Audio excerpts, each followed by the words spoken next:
How do we deal with an extension of a cooling off period in a purchase of property in New South Wales?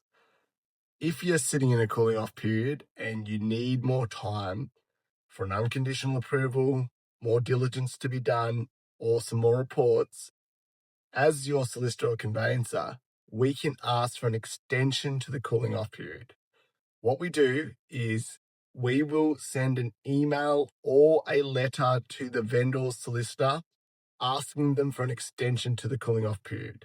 This will generally be done one or a few days before the end of your cooling off period. By default, you may have a 5 business day cooling off period or a 10 business day cooling off period from when you both signed the contract. So we can ask for an extension to that so that you can obtain your unconditional approval or do the diligence required.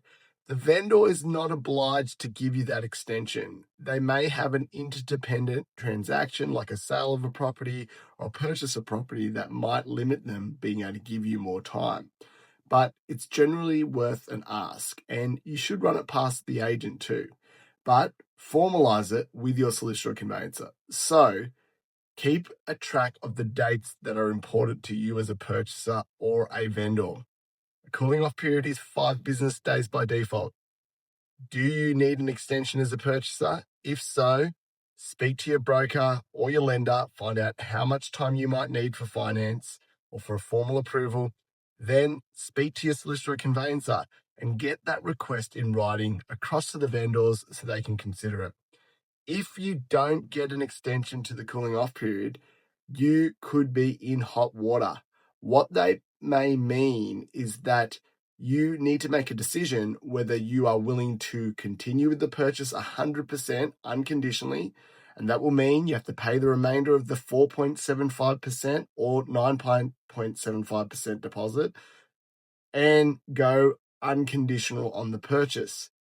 You need to discuss the risks and the implications of this with your solicitor, your conveyancer, your broker, or your lender, so you know how much risk you're going to onboard.